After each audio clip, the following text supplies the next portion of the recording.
네, 논주모연구소 김성하 소장입니다.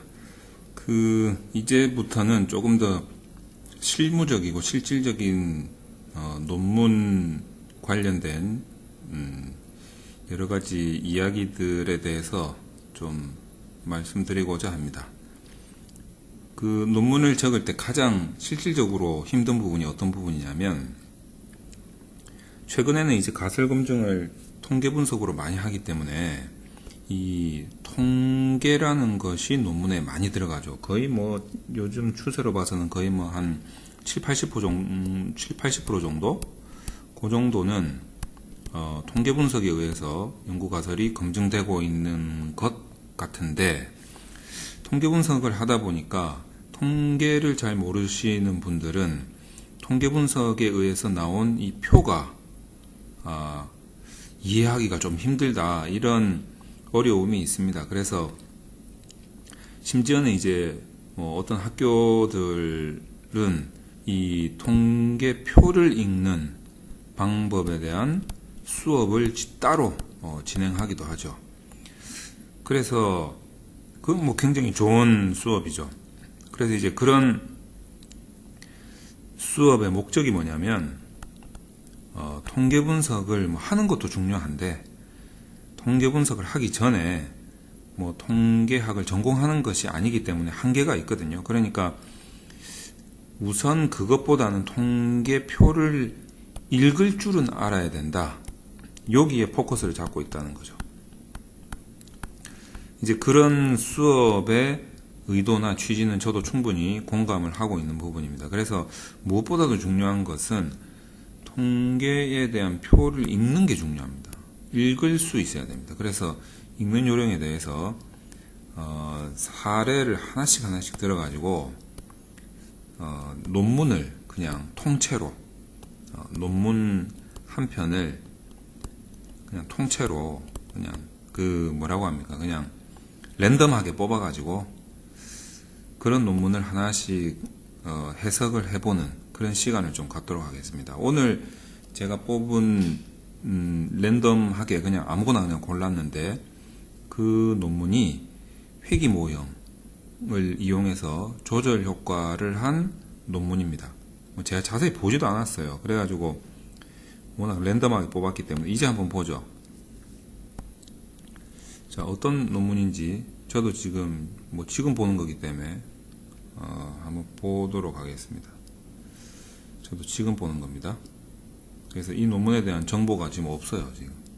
자, 어떤 논문인지 한번 보시죠. 이 논문이 제목이 뭔가, 여기 있네요.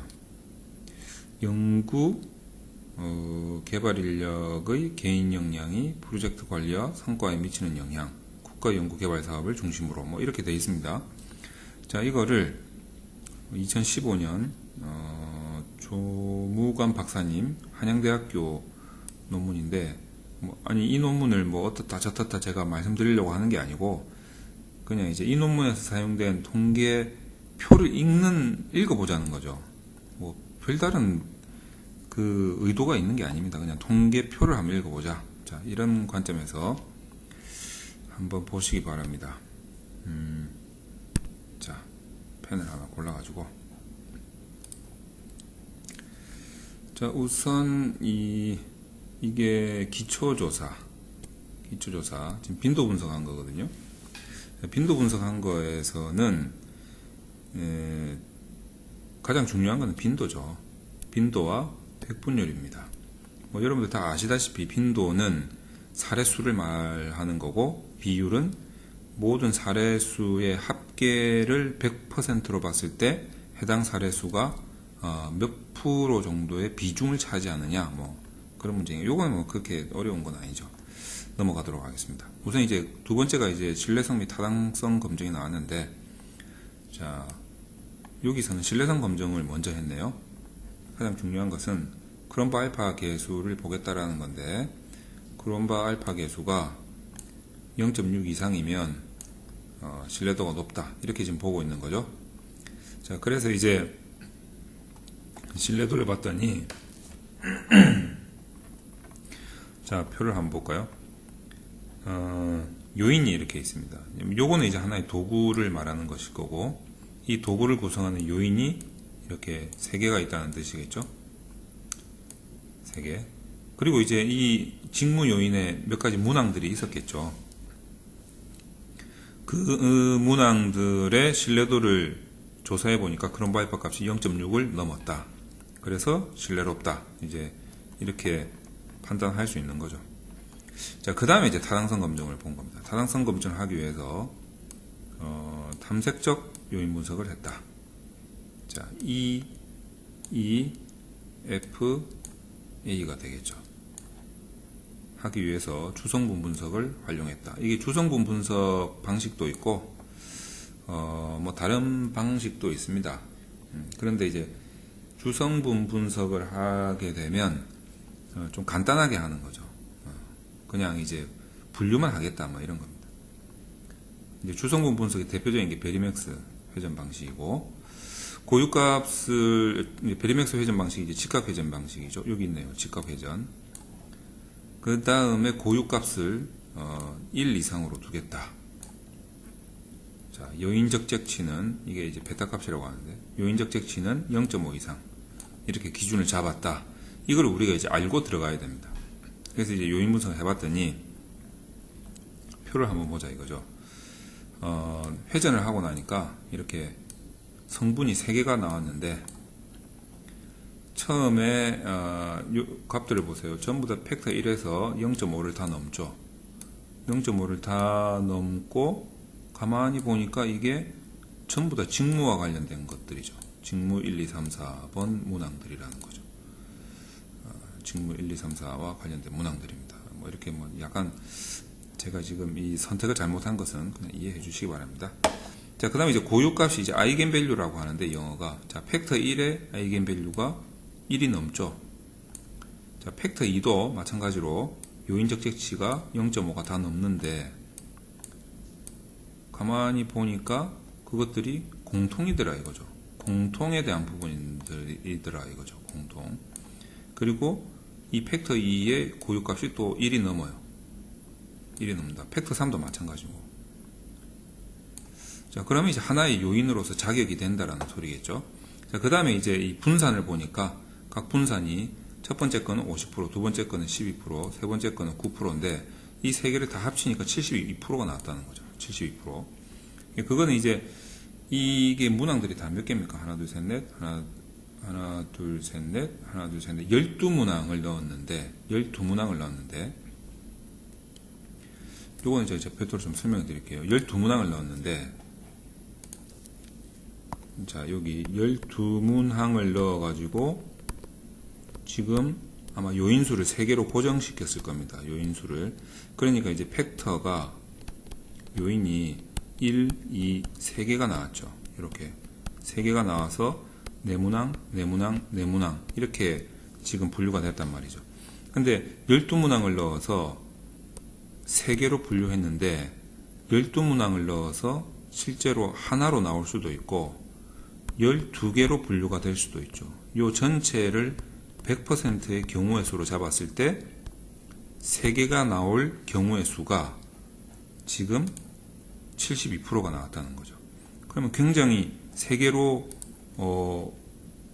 요인이 분류가 되는 비중이 굉장히 믿을 수 있다라는 거죠. 72%나 되니까. 자, 그런 거를 의미합니다. 그래서 여기서 가장 중요한 것은 이 72%라는 것이 좀 중요하게 보이는 거죠. 보통 사회과학에서는 한 50%나 60%는 넘겨줘야 됩니다. 자, 그리고 나서 뭐 나머지도 다 마찬가지니까 이렇게 넘어가고, 그리고 나서 지금 뭘 하자는 거냐면 이제 확인적 요인 분석을 했다는 거죠. 이건 아마 에이모스, 그렇죠. 에이모스에서 프로그램을 돌려서 했을 겁니다. 자, 요것도 지금 요인적 재량 0.2, 0.5로 지금 잡고 있고, 집중 타당성을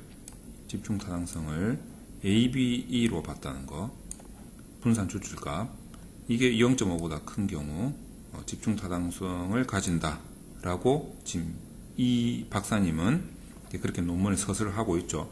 이게 이제 조금씩 다 달라요. 논문마다 조금씩 다 다르기 때문에 다른 논문들하고 또 비교해서 보면 또 다른 방식으로 다르게 서술하고 막 그렇게 합니다. 그래서 그것 때문에 자꾸 헷갈리는 거죠. 그러니까 논문을 많이 봐야 됩니다. 자, 보면 확인적 요인 분석을 해보니까 요인 적재값만 따로 모아놨죠. 이분은 이제 다 생략하고 요인 적재값만 이렇게 딱, 원래 이게 그림도 나오는데 값만 이렇게 딱 모아놓고 이들에 대한 분산 추출값을 보니까 0.5가 넘더라, 이렇게 보는 거죠. 자, 여기에 해당되는 카이 제곱값, 그 다음에 df, 그 다음에 요거 카이 제곱값을 df로 나눈 값, 이게 nc 값이라고 하죠. 자, 이 값이 보통 3 또는 5보다 작으면 모형이 적합하다, 이렇게 봅니다. 그 다음에 이제 RMR하고 RMSEA, 자, 요거 두 개를 놓고 볼 때 RMR은 0.05보다 작고 RMSEA는 0.08보다 작으면 모형이 적합하다, 이렇게 보는 거고, 그 다음에 GFI나 뒤에 I로 끝나는 것들은 0.9보다 커야 좋습니다. 보니까 0.9보다 크지가 않죠. 그러니까 몇 가지는 적합한데 몇 가지는 적합하지 않다, 이렇게 보고 있는 거죠. 이게 확인적 요인 분석의 적합도를 보는 방식입니다. 자, 그리고 나서 이제 상관관계 분석을 본 거죠. 상관관계 분석이야 뭐 뻔한 거죠. 뭐 1보다 작은 값 범위 안에서 보는 거기 때문에, 자, 요거를 조금 크게 확대를 해서 보면, 자, 지금 너무 이 변수가 많기 때문에 표를 옆으로 해놨어요. 가로로. 그러다 보니까 표가 좀 작아졌어요. 자, 그래서 이제 대신 번호로 이렇게 썼죠. 이 번호에 해당되는 변수 이름은 밑에 나와 있습니다. 자, 그리고 1에 가까울수록 상관관계가 높은 건데, 보통 이제 이렇게 1에 가깝다고 해서 상관관계가 통계적으로 의미가 있느냐라는 것은 알 수 없기 때문에 옆에다가 별표로 이렇게 표시를 합니다. 그래서 별표가 하나면 상관관계가 높다, 신뢰할 수 있다는 거죠. 이 상관관계 값을 신뢰할 수 있다. 별표가 두 개면 더 신뢰할 수 있다, 이렇게 되는 겁니다. 이제 부호가 플러스면 정적 상관이고 마이너스면 부적 상관이 되는 거죠. 자, 그 다음에 이제 본격적으로 가설 검증에 들어가고 있는데, 이 가설 검증 표를 보면 이 표가 조금 찌그러져 보이네요. 자, 가설 검증 표를 보면 회귀 분석으로 했는데, 우선 첫 번째는 그냥 다중 회귀 분석을 했어요. 다중 회귀 분석을 했기 때문에 이 표는 또 희한하게 상수를 밑에다가 넣어놨네요. 보통 위에다 나오는데, 그 다음에 이제 독립변수를 다중회귀 분석이니까 세 개를 동시에 투입을 한 거죠. 거기에 따른 B값, 표준오차, 그 다음에 이 B를 표준오차로 나눈 것이 T값이죠. 자, T값에 별표를 주고 있습니다, 지금. 그리고 B값을 표준화시킨 게 베타값이죠. 표준화 회귀계수. 그래서 사실상 직무 공통 리더십이라는 이 독립변수들의 크기의 크기의 비교는 이 표준화 회귀계수 베타값으로 비교를 합니다. 그럼 어떤 게 제일 크냐? 이 0.291이 제일 크죠. 세 개 다 별표가 여기 붙어 있기 때문에 다 통계적으로 의미가 있고 다 플러스이기 때문에 정적 영향을 미치고 있는 거죠. P값은 전부 다 0.000, 0.000, 0.04인데 세 개 다 0.05보다 작고, 거기에 따른 별표를 T값에다 주고 있습니다. 자, 그 다음에 이제 독립변수간 다중공선성 문제를 보기 위해서 공차 한계와 분산 팽창지수 이 두 개를 보고 있죠. 공차 한계는 0.1보다 크면 되고 VIF는 10보다 작으면 됩니다. 그러면 이제 다중공선성 문제가 없죠. 뭐 그런 것들을 볼 수 있고, 이 모양에 대한 분산값은 통계적으로 유의하고, 그 다음에 조정된 R제곱 값에 의해서 설명력이 34%가 나온다. 그 정도로 알고 계시면 되겠죠. 그리고 이 부분에 대해서 지금 뒤에 보면 이제 조절 효과가 나올 텐데, 계속 다중회귀 분석하고 있죠. 그리고 나서 뒤에 이제 마지막에 조절 효과 이렇게 나올 겁니다. 자, 조절 효과는 모형 1은 독립 변수를 하나 넣었을 때, 모형 2는 독립 변수와 조절 변수를 넣었을 때, 모형 3은 독립 변수와 조절 변수와 그 다음에 상호작용항을 넣었을 때, 이렇게 모형 3개를 가지고 비교를 하는 겁니다. 이 부분에 대한 것은 그 논준모연구소의 블로그나 이제 유튜브에서 조절 효과 관련된 동영상을 한번 찾아보시기 바랍니다. 자, 그래서 이것들이 다 유의해야 된다. 유의해야 된다. 근데 제일 마지막에 여기 보면 모형 3에서 유의하지 않게 나왔죠. 그리고 이제 그 독립 변수가 하나씩 커지기 때문에 RJO 값은 계속 커져야 됩니다. 근데 여기서 이제 커지지가 않죠. 그 이유는 뭐냐면 상호작용항에서 지금 유의하지 않게 나왔기 때문에. 그리고 나서 이제 독립 변수가 2개 이상 들어간 다중회귀 모형에서는 공차 한계와 분산 팽창 지수가 계속 나오기 시작합니다. 왜냐하면 다중 공선성 문제를 봐야 되니까. 자, 이렇게 표들을 우리가 읽는 방법을 알 수 있습니다. 조절 효과가 나왔다는 건 이게 다 나와야 되는 거예요. RJO 값이 다 커져야 되고, 공차 한계가 0.1보다 커야 되고, 분산 팽창 지수가 10보다 작아야 되는, 이거 조건들이 만족해야 됩니다. 그래야지 조절 효과가 있는 거죠. 여기서 이제 무슨 순수 조절 효과니 뭐 이제 이런 이야기가 나오기 시작하는데, 뭐 그런 이야기는 또 그런 사례가 있을 때 또 별도로 설명을 드리도록 하겠습니다. 그래서 요 정도 표를 볼 수 있으면 여러분들이 어떤 표에 의해서 읽는데 어려움을 겪는 뭐 그런 부분들은 좀 사라질 겁니다. 그리고 여기서 가장 중요한 것은 이제 베타 값이 보고가 돼야 된다는 거, 그런 부분들 좀 알고 계시면 좋을 것 같습니다. 이렇게 회귀 모형에 의해서 조절 효과 검증을 한 논문을 한번 살펴봤는데, 이게 또 스타일이 또 여러 가지이기 때문에 한 스타일에만 적응이 돼서는 안 됩니다. 다양한 스타일을 계속 봐야 되고, 다양한 스타일을 응용을 해서 읽을 줄 알아야 되기 때문에 이런 표 읽는 방법에 대해서 논문들을 계속 찾아서 여러분들께 설명을 좀 드리도록 하겠습니다.